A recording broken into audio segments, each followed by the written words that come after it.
أعوذ بالله من الشيطان الرجيم. بسم الله الرحمن الرحيم. قالوا سبحانك لا علم لنا إلا ما علمتنا إنك أنت العليم الحكيم. صدق الله العظيم. إن شاء الله بيتواصل النهاردة حديثنا عن أمراض الفاسكولار. كنا بدأنا المحاضرة اللي فاتت بالسب أراكنويد هيموريج، وقلنا بإذن الله الكلاسيفيكيشن بتاعت العيانين اللي عندهم سب أراكنويد هيموريج والكلينيكال بريزنتيشن and how to manage these patients. النهارده ان شاء الله بنتواصل محاضراتنا عن الفاسكولار، والنهارده تاني محاضره باذن الله بنتكلم ان شاء الله النهارده عن البوستيريور كوميونيكيتنج ارتري انيوريزم. بوستيريور كوميونيكيتنج ارتري انيوريزم. فزي ما متعودين باذن الله بنبدا بكلينيكال برزنتيشن ان a female patient 64 years old presenting with she has a history of high blood pressure and smoking, presents to ER after experiencing the worst headache of her life. زي ما احنا عارفين ان السب اراكنويد هيموريج دايما ده الوصف اللي العيان بيقول ان انا جالي اسوأ صداع ما شفتوش في حياتي قبل كده. يبقى this patient with the history of high blood pressure and smoking experiencing the worst headache of her life. She does not have a history of migraine headaches and never complained of headaches before this episode. Her familial history is significant as a maternal aunt died 10 years ago from a ruptured brain aneurysm. وكل النقط دي بتبقى مهمة في الكلينيكال برزنتيشن لأن بتبقى محور سؤال بعد كده. The neurological evaluation showed the patient was alert, awake, oriented, with dilated non-reactive pupil on the right side, with decreased ocular motility upward, inward, downward. طيب لما انا دلوقتي يقول لي ان البيشنت is awake and alert with dilated non-reactive pupil on the right side, this means that there is right third nerve palsy. عارفين ان الاوكلر موتيليتي الابورد والانورد والداونورد كل دول مسؤول عنهم الثيرد نيرفز. So this is a third nerve palsy. السكس نيرف هو المسؤول عن اللاترال موفمنت. فلما دلوقتي يقول لي في الكلينيكال برزنتيشن البيشنت has a dilated non-reactive pupil on the right side with decreased ocular motility upward, inward, and downward, this means that the patient has right third nerve palsy. طيب مريضه جايب worst headache of her life and third nerve palsy، اكيد هنطلب اول حاجه سي تي برين. السي تي برين اتعمل. لو انا هكومنت على السي تي برين دهوت هنقول ان دوت باذن الله اكزيال سي تي برين showing diffuse subarachnoid hemorrhage. So the patient was a candidate for angiogram. She did angiogram. لما بقول برضو ان لما بقول ان الانجيوجرام this is right carotid angiogram, right carotid angiogram showing هنا posterior communicating aneurysm. posterior communicating aneurysm. يبقى انا دلوقتي عندي السي تي showing diffuse subarachnoid hemorrhage، عملت angiogram right carotid injection showing هنا posterior communicating aneurysm. طيب إذا بدأنا مع بعض what is the most likely diagnosis based on clinical history? What is the most likely diagnosis based on clinical history? فبنقول بإذن الله إن البيشنت she experienced the worst headache of her life and she has no previous history of headaches. But the patient experienced the worst headaches of her life. طيب البيشنت دي عندها past history of migraine أو no previous history of headaches. So this is highly suspicious of subarachnoid headache. So this is highly suspicious of subarachnoid headache. The patient experienced the worst headaches. The patient experienced the worst headaches of her life with no previous history of headaches. So this is highly suspicious of subarachnoid hemorrhage. يبقى لو البيشنت no previous history of migraines أو previous headaches worst headache of her life, so this is highly suspicious of subarachnoid hemorrhage. طب قال لي what if the patient Hunt and Hess and Fisher grades? What the patient Hunt and Hess and Fisher grade؟ لو رجعنا مع بعض للكلينيكال برزنتيشن البيشنت عندها severe headache, worst headache of her life, and she has a right third nerve palsy. So in Hunt and Hess grade 1, this is patient is mild asymptomatic or mild headache or nuchal rigidity. So this patient is this patient Hunt and Hess grade 1? No, this patient she does not have mild headache. She has severe headache with cranial nerve palsy. So in Hunt and Hess grade 2, This is a moderate to severe headache with cranial nerve deficit. So this patient, this is applied to this patient. So this patient is Huntington disease grade 2. In grade 3, the patient is confused or mild focal deficit. No, this patient is awake alert. So this patient is Huntington disease grade 2. This patient is Huntington disease grade 2.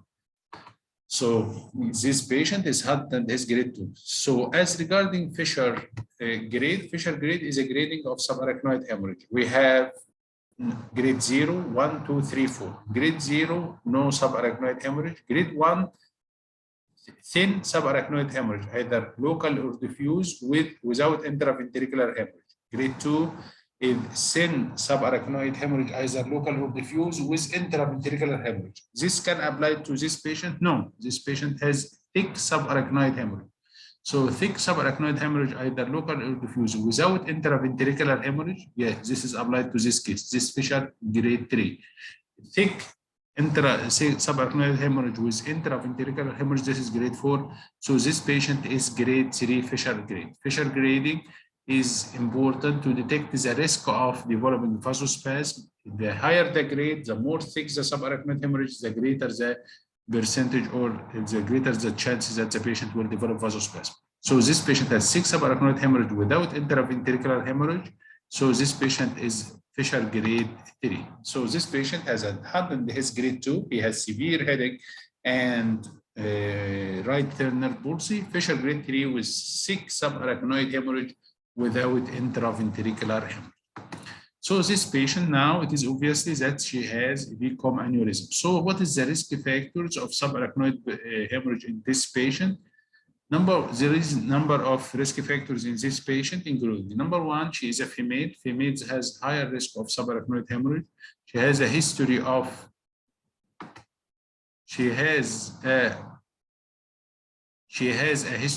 high blood pressure. She is smoker. There is familial history of aneurysm. احنا محمود دخل معانا، ان شاء الله بنتكلم عن البيكوم aneurysm، وقلنا worst headache in her life with no previous histories, and this patient had Huntington disease grade 2 and Fisher grade 3, and now factors of subarachnoid. What are the risk factors of subarachnoid hemorrhage in this patient? Number 1, she is a female patient. She has a history of high blood pressure. She is a smoker, and there is familial history of aneurysm as her aunt died 10 years ago from ruptured brain aneurysm. But the risk factors in this patient include she is a female, history of high blood pressure, smoker, and familial history of aneurysm. All of these are risk factors of developing subarachnoid hemorrhage in this patient. So how are the findings on the clinical examination of this patient are relevant? And where is the most likely anatomical location of the lesion based on the imaging studies provided? Based on the clinical, patient has dilated non-reactive pupil with impaired ocular motility, upward, downward, and inward. This patient has a partial right third nerve palsy involving the pupil based on clinical examination. So if I see a patient with severe headache and right third nerve palsy, so the patient, most probably, based on the imaging, this patient has right PCOM aneurysm. Why patients with PCOM aneurysm develop third nerve palsy? Because of the proximity of the third nerve, oculomotor nerve, to the PCOM artery. So this patient clinically, on clinical basis, she had a partial third nerve palsy involving the pupil. She has dilated non-reactive pupil with impaired ocular motility, upward, downward, and inward. So on imaging, this patient has a right PCOM aneurysm. Why patients with PCOM aneurysm develop third nerve palsy? Because of the proximity of the third oculomotor nerve to PCOM artery. Then what are some common characteristics of this type of aneurysm? What is the special characteristics of PCOM aneurysms? PCOM aneurysms are the second most common aneurysms overall. So it is a very common aneurysm to practice during neurosurgery practice, to see patients with PCOM aneurysm. So it is an important topic that PCOM aneurysms, that the second most common aneurysms overall, they represent 25% of all aneurysms. They represent 25% of all aneurysms, and representing 50% of all intracranial carotid artery aneurysms. So BCOM aneurysms, it is the second most common aneurysm. They represent 25% of all aneurysms. They represent 50% of all intracranial carotid aneurysms. Although patients with BCOM aneurysm, they typically present with subarachnoid hemorrhage, but they can present with other symptoms like third nerve palsy or subdural hematoma. Then it is as like any other aneurysm, and in these cases, they usually present with subarachnoid hemorrhage, but they can also present with subdural hematoma or oculomotor, isolated oculomotor third nerve palsy. So if I see in a CT subarachnoid hemorrhage with subdural hematoma, I may suspect BCOM aneurysm. If I see a patient with subarachnoid hemorrhage and third nerve palsy, I may suspect also BCOM aneurysm. Also, what other characteristics special for this type of aneurysms? About 20% of BCOM aneurysms have third nerve palsy on presentation, which is usually secondary to some conformational changes in the dome of the aneurysm, and often indicates impending rupture. So what is the percentage of BCOM aneurysms usually have third nerve palsy on presentation? About 10-20%. What is the cause of this third nerve palsy? This is due to conformational changes in the dome of the aneurysm. So it means impending rupture. So if we revise again the characteristics of BCOM aneurysms, they are very common aneurysms. They are the second most common cause of all aneurysms. They represent 25% of all aneurysms, 50% of intracranial carotid aneurysms. Patients usually present with subarachnoid hemorrhage, but may present with subdural hematoma or third nerve palsy, and 20% present with third nerve palsy on presentation. The cause is some conformational changes in the dome of the aneurysm and often indicates impending rupture. So what are the treatment options available for this patient? This is usually the endpoint in patients with aneurysm. We will discuss how to manage this patient. In general, the treatment options for BCOM aneurysm include either open surgery and the clip ligation of the aneurysm, or endovascular treatment. Endovascular treatment with coil, with or without stent placement. So two main lines for this type of aneurysms, as like other aneurysms: open surgery and the clip ligation of the aneurysm, or endovascular treatment with coils, with or without stent placement. So the second question will come to mind: which type of treatment option should I use, either clipping or coiling? The choice of treatment option depends on many factors, like patient comorbidities. Patients with multiple comorbidities are better candidates for coiling to avoid the risks of surgery. The shape of the aneurysm and the neck of the aneurysm should be narrow to lodge the coils. Then the preference of the surgeon. So the choice of treatment option, either clipping or coiling, depends on many factors like patient comorbidities, shape of the aneurysm and the neck, and preference of the surgeon. The coiling of BCOM aneurysms is associated with lower morbidity. So coiling is associated with lower morbidity than clipping, but coiled BCOM aneurysms have a higher risk of recurrence and must be followed closely. دي نقطة من أهم النقط اللي عايزين نخرج بيها من النهاردة. الكويلينج has نقطة من أهم النقط اللي عايزين نخرج بيها النهاردة. الكويلينج has a lower morbidity than surgery. طب ليه بقى مش كل الحالات نعمل لها كويلينج؟ لا، الكويلينج مشكلته إن هو there is a higher risk of recurrence and must be followed closely. So واحدة من المسجز المهمة اللي عايزين نخرج بيها النهاردة: coiling of BCOM aneurysm is associated with lower morbidity than surgery, but there is a higher risk of recurrence and must be followed closely.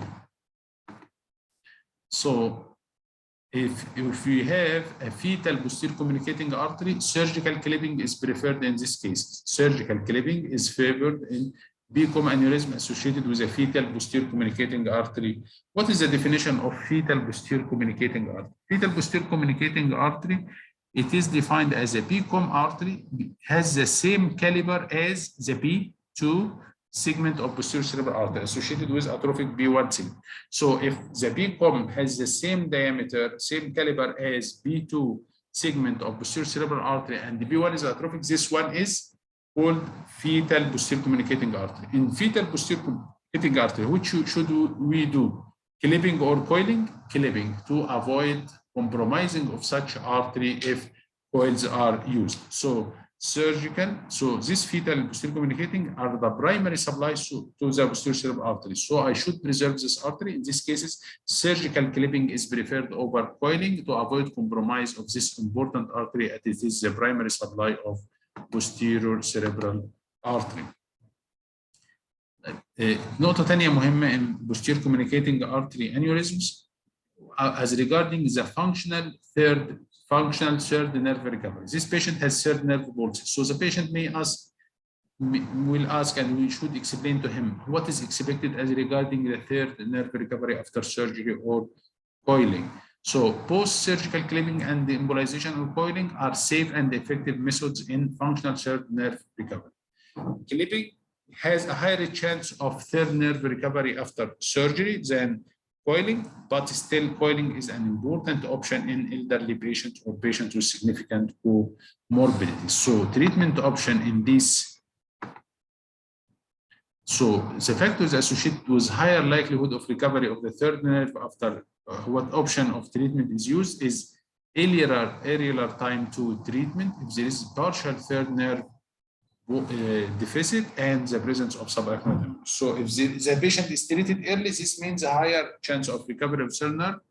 Partial third nerve deficit means a higher chance of recovery of third nerve than presence of subarachnoid hemorrhage. So these are the factors associated with better recovery of the third nerve. So what are the treatment options for this BCOM aneurysm? Surgical clipping or coiling. The treatment option depends on many factors. Coiling has lower morbidity bar, higher risk of recurrence. Surgical clipping is preferred in cases of fetal posterior communicating artery aneurysm, and clipping over better chance of third nerve recovery, but still with coiling is important or a good option in elderly patients or patients with significant comorbidities. And the factors associated with early third nerve recovery are earlier time to treatment, partial third nerve deficit, and the presence of subarachnoid hemorrhage. So now we will go to the last question in our lecture today. You opt to proceed with surgical repair. Describe the details of the operation including the positioning, opening, details of dissection, repair, closure, other assistive measures in this case. So this is a patient with BCOM aneurysm. So as regarding the positioning and the preoperative preparation, inshallah, we will use supine position. We use shoulder roll and head rotated 45 degrees to the other side. So we use Mayfield 3-point fixation. This is very important to use Mayfield 3-point fixation. Then we use preoperative antibiotics, mannitol and furosemide to keep good intracranial pressure. We use phenobarbital and etomidate. This is in cases are used during temporary clipping of the carotid artery, internal carotid artery. Then ventriculostomy is ready to be placed if we need to lower the intracranial pressure. These assistive devices, what assistive device we may use in this case? We sure need the microscope, loops and headlight, ultrasound, and obviously if we have intraoperative angiography, it will be very good option if it is available. Intraoperative angiography if it is available. Then we need to use retractors like Greenberg, Fukushima, Lillapar, or Body Halo. Consider somatosensory evoked potential, EEG intraoperatively if visible also. Then we need to anesthetize the bend sites before bending. This is important point, to anesthetize the bend sites before bending, not to raise the blood pressure too high before surgery. Then prepare the neck for possible early proximal control. Prepare the neck for possible early proximal control. Then as regarding the opening and dissection, we use curvilinear incision, terionar craniotomy, take down the sphenoid wing extradurally to the meningoorbital artery to the meningeorbital artery. As we go basal, more basal, this aids, facilitates the dissection later on. Then clinoid maybe have to be partially removed to expose, to give adequate exposure and help in the proximal control. Then we need to wax all bony edges to avoid air embolism. We need place tack-up sutures, open the dura based on the sphenoid wing. Then we need to split the fissure under the microscope. Where to split the sylvian fissure from proximal to distal? We need to split the sylvian fissure from proximal to distal. This is very important. Then we need on the we open on the frontal side, open the veins and the frontal cortex. We need to place retractors on the frontal lobe and gently start sharp dissection. Then we begin to identify the optic nerve and the carotid artery and dissect the carotid to be able to place a proximal clip. This is to dissect the carotid to be able to place a proximal clip. Then we use our way back to identify the carotid bifurcation basally. But we need to open the sylvian fissure from proximal to distal. We use retractors on the frontal lobe and start sharp dissection. Then identify the optic nerve and the carotid artery and dissect the carotid to be able to place a proximal clip. Then we use our way back, inshallah, to identify the carotid bifurcation. The wide opening of the sylvian fissure greatly facilitates the safety of the clipping. Then dissection should be done with caution in laterally projecting aneurysm, because this dome, to avoid rupture of the aneurysm, because the dome is attached to the temporal lobe. So approach directed more frontal is preferred until the aneurysm neck is visualized. Until approach directed more frontal. Approach directed more frontal is preferred, and approach directed more frontal is preferred until the aneurysm neck is visualized. Then if we go to clipping and the precautions, we may need to use temporary clips and work on dissecting the neck and the dome. And the internal carotid artery can be clipped up to 15 minutes before opening and refusing the brain. So internal carotid artery can be clipped up to 15 minutes before opening and refusing the brain. We then place temporary clips and work on dissecting. We place temporary clips and work on dissecting the neck and the dome. Internal carotid artery can be clipped up to 15 minutes before opening and refusing the brain. So what precautions should we, دلوقتي وانا حاطط البروكسيمال temporary clips and carotid artery. We use what? We use systemic hypertension to avoid ischemia. We use systemic hypertension, phenobarbital او etomidate, mild hypothermia, and mannitol. So the temporary clip, we use systemic hypertension, we use phenobarbital or etomidate, mild hypothermia, and mannitol. So we dissect the neck before the dome. This is very important. We dissect the neck before the dome in these aneurysms. Then place neck clip across the neck. Then dissect the dome and check for perforated. So it is very important. We dissect. We do temporary clip. Then dissect the neck before the dome. Then place clip across the neck. Then dissect the dome and check for perforators. Okay, if we should advance the clip just beyond the course of the BCOM without compromising the patent of this artery or perforator. So we should dissect the neck before the dome. We should advance the clip just beyond the course of BCOM. Why? Not to compromise the patency of that artery. We use ultrasound to the dome to verify there is no flow. If there is no flow in the dome and the clip already occluded the neck very perfectly, so if there is no flow to the dome by ultrasound and no perforator, then open the dome. Open also the membrane of Lilliquicid widely, then obtain intraoperative angiogram if possible. So the key points are: we use temporary clips and work on dissecting the neck and dome, and use systemic hypertension, phenobarbital or etomidate, mild hypothermia, and mannitol during temporary clip. dissect the neck before the dome, and just advance the clip just behind the course of big bomb. If there is no flow and perforators, we can open the dome, inshallah.